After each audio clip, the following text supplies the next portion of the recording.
Alrighty, here we go. Another episode of hopefully something new for everyone. So, as you know, past season, my charger was kind of goofing off, and I believe it originally is 5 amp of charging, and I think it was literally charging probably 2 amps. You know what I mean? And the biggest problem for me is that since it's charging 2 or 1 amp, I mean, I really can or I couldn't tell, how fast it was charging, but I know that the usual charge will take me 7 hours, and I would charge all the way up, and it would be taking me 10 hours to do the same charge. So somehow, somewhat, I will be gaining 3 hours for no reason, as if the charger was charging me at maybe 1 or 2 amps. So again, I'll put the picture down below, and it's just something that I couldn't work with. It was a lousy charger compared to how much money you spend for the battery, which is over 1,000, and you get this $20 charger for 72 volt 20 years battery. And it seems that everybody seems to think that is okay, which I don't understand. How could that be even okay? Because again, the battery is very sensitive to the stage of charging, and if you sell a cheap charger with your battery and you expect them of people to have a healthy battery for years to come, I mean, yeah, the warranty on the battery is probably a year or two max. And come on, buddy, move.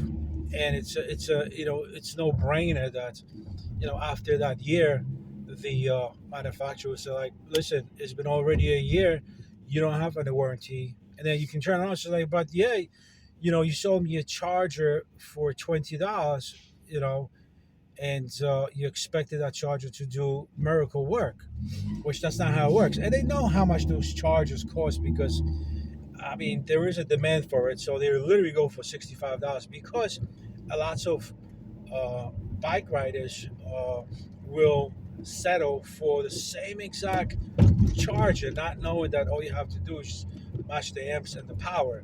So my battery is capable of charging at 10 amps, and at 5 amps is normal charge stage. So I can pretty much choose 72 volt where it tops out at 84 volts, 20S, and I'm good to go. So long story short, I went ahead and about 2 weeks ago or so, maybe a little bit longer, I pulled the trigger and I ordered a charger from AliExpress. Now, God, it did cost me $50, right? So it cost me probably $30 less of what it would have cost me at Amazon. Question and point is to this uh, kind of discussion that do I need the charger, within a week from Amazon, or am I willing to wait the month or so to receive the charger? Now, it does tell me that I might get it. Okay, so if I don't get it by March 4th of 2023, I will automatically receive a refund. I totally understand that. Um, I don't think that charger is going to come that late. I did get an update today that it should be February 5th. So if I get this charger February 5th, I have saved $35. The charger is with XT60, um, and my charger is XT60. I do have a male coming out, and well, actually, I have a male coming out, but I need a female, so I kind of have to get an extender where I have a female and a female, so I can just plug it in. to my bike. Now, in order for me to use this current charge that I have without any modification, I would have to, every time I want to charge, open up the frame and then disconnect the charging port input and connect it directly into the battery, because the charging input um, has different output, obviously. So I have an input and then it extends to a battery, and then you have your battery. So I would have to skip the extension input and go straight into a battery, which I would have to open the frame. So we don't want to do that. So once I get the battery, I will buy, unfortunately, another additional $10 extension cord that is male to male or female to female. I forgot off the hand what it is, but I have to match it up, which I already have it um, for the very expensive charger, the one that everybody goes after, variable from 1 amp to 12 amps, and it shows you the voltage and it shows you the amps, and it's got nice display and everything. But the problem is, the charger is about 14-inch by 7-inch and by 3.5 or 4-inch tall. So it's a big brick. Unfortunately, I had to carry it for half of the season. This season that we just had, and it was completely uncomfortable. And God forbids you fall, and you have that heavy thing in your backpack.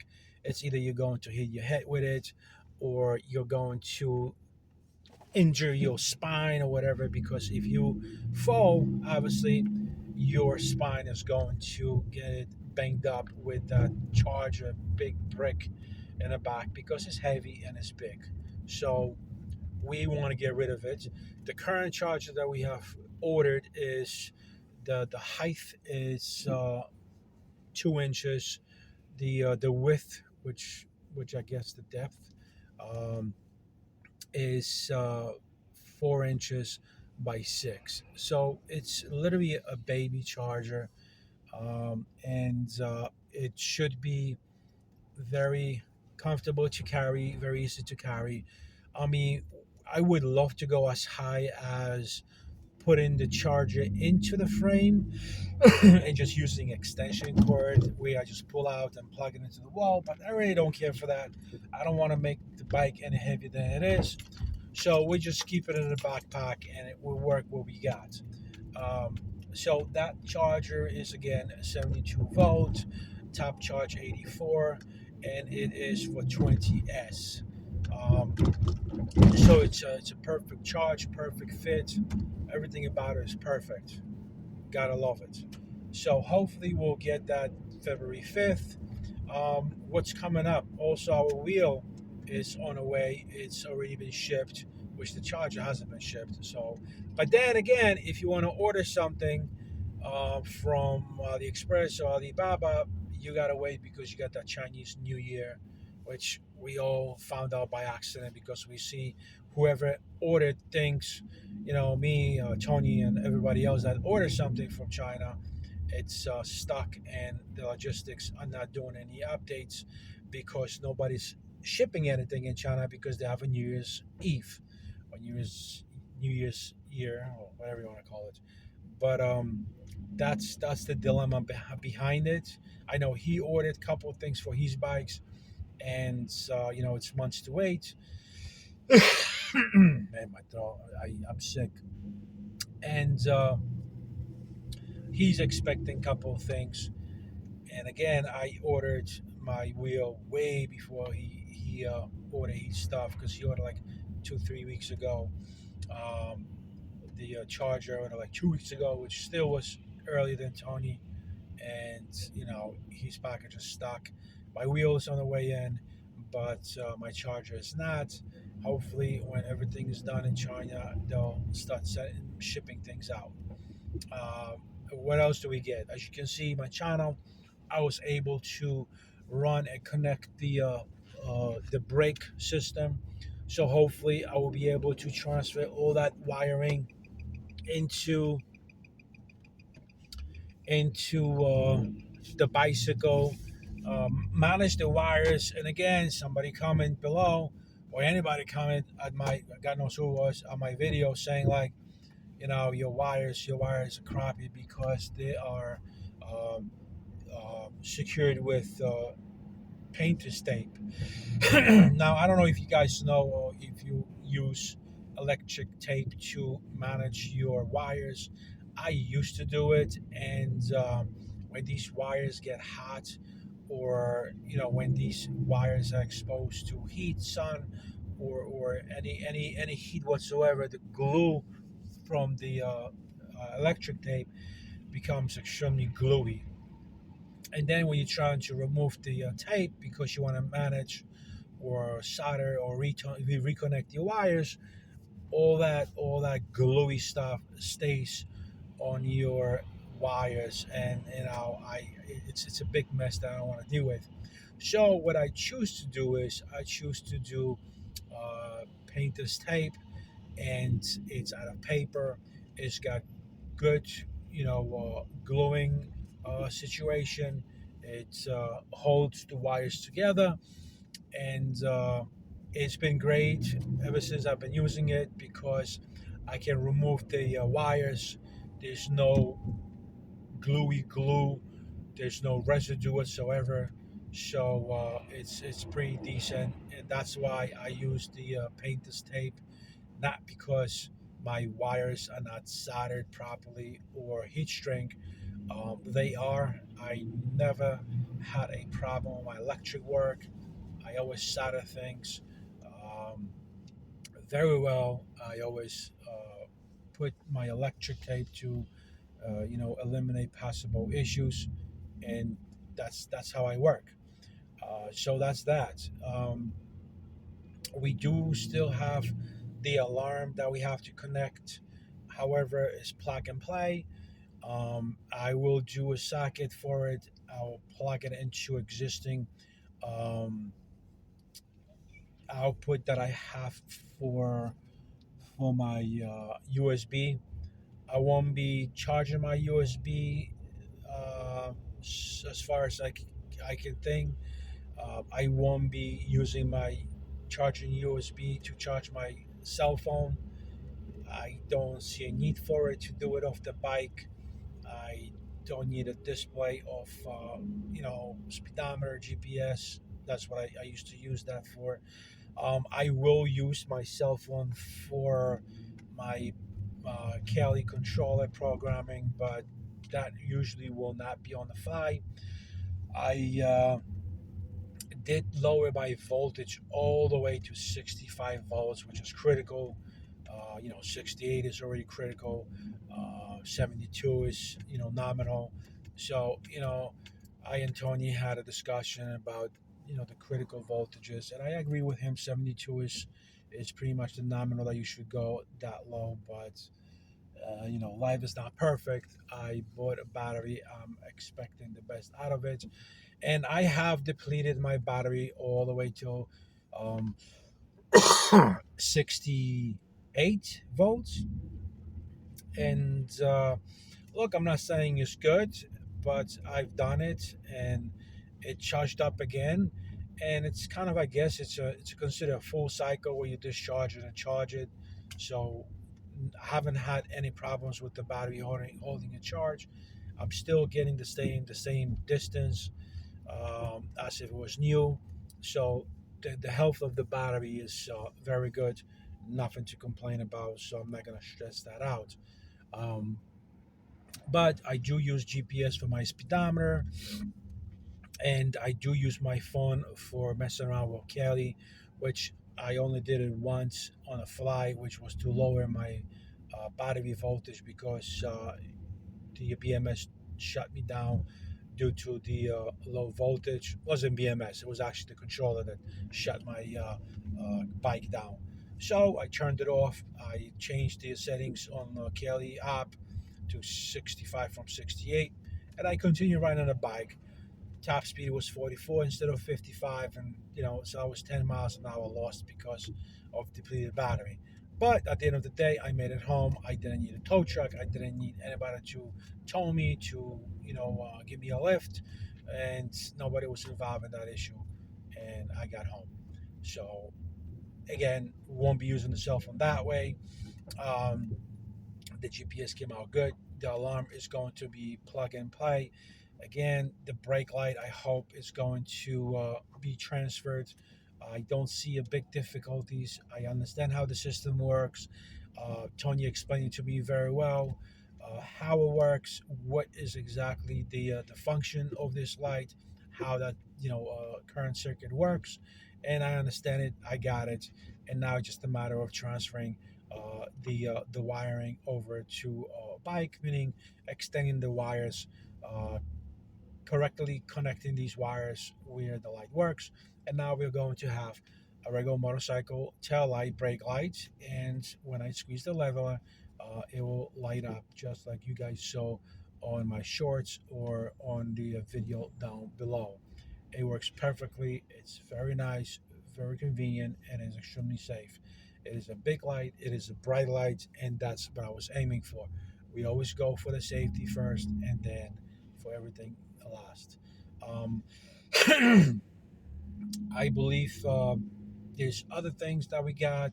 We got a GoPro holder, 360 holder. So I have two. I can put one in the back, one in the front. If I want to switch around, I'll do it. I'm not gonna get 20 cameras for no reason. I hate recording my rides. I mean, I recorded before. Again, said it many times. It wasn't successful. People aren't really interested. You know, me riding whichever way I ride. I don't understand how a lot of YouTubers videotaping their rides and other people watching it. I don't see the need for it. I don't. I mean, I could understand when these guys in California are videotaping because I love California. Maybe there are people that love New York and they want to see bikes, riding in New York. So I guess there is some sort of middle happy for everybody, right? But when I recorded it there weren't too many views, not too many people were interested. So if I would be recording this on a GoPro, it would be only for my own safety.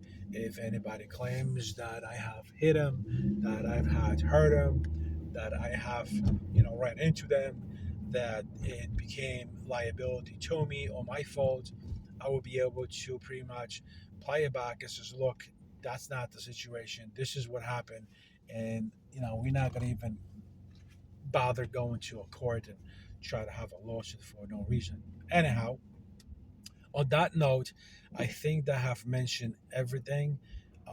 I did get a momentary switch. We are going to look into region break-in. We do have a problem with a rear brake disc where the the screws, all of the screws are completely stripped. We are going to have to cut. We are going to undo them and replace them with titanium T24 screws, so we never have that problem again. It was stupid of me to install that disc with these old uh, crappy, shit craftsmanship screws, and it's my fault. Now I gotta pay for it because I gotta cut, I gotta sweat, and hopefully it won't take me too long. Get it done, and we'll call it a day. Hopefully there's gonna be, a weekend where it's nice and 50 degrees sunny, so I can get out there and I can work on my bike and try to get a couple of things done here and there. Also, the I gotta cut a little bit more on my frame, more of the lip around the frame, so I can um, maybe have a better access for the battery to go in and out, because I see where the battery has a problem when I put it on the angle. So the way I do it is first I put the bottom battery into into the bottom of the belly, so it goes in this way, and I shift it, and I shovel it left and right, up and down until it goes in. So I've noticed that the upper lip and the lower lip, or the upper portion and lower portion with the battery, that's where it has the problem. So it will be lower rear and upper front, because I put it on the angle, 45-degree angle, so it catches on a frame. We are going to cut that lip out. We are going to gain about, I believe, half an inch. It looks so. It should be, additional extra amount. In regards to the new frame, I am not doing nothing with it.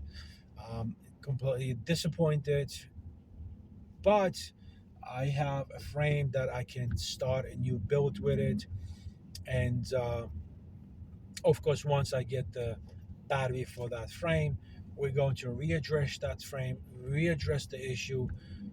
We are definitely going to use that battery first on this frame, and see how it operates, and then slowly we'll start transferring uh, the new battery and the old components to the existing frame. And yes, eventually we are going to use the frame. It's just not in the horizon for upcoming season. I want to give it the entire season for the frame to work. Also want to try out the battery, of how it works. And again, if I was to order now, it will come at the end of March. So it keeps moving, further, closer to the season. But it really doesn't matter where I get it, when I get it. I probably definitely don't want to get it, in a winter. I don't want to order in August and I get it in January, if you know what I mean, or order in September and get it in January, because it defeats the point of having a battery which you're not going to use. All right, folks. So until then, subscribe, comment down below. Any questions, don't hesitate to ask. If you guys ask about Region, I answer the best to my knowledge, and we are here to help. So if you got questions or even answers, you can share down below, and I always answer all the emails and all the texts. Until then, ride safe.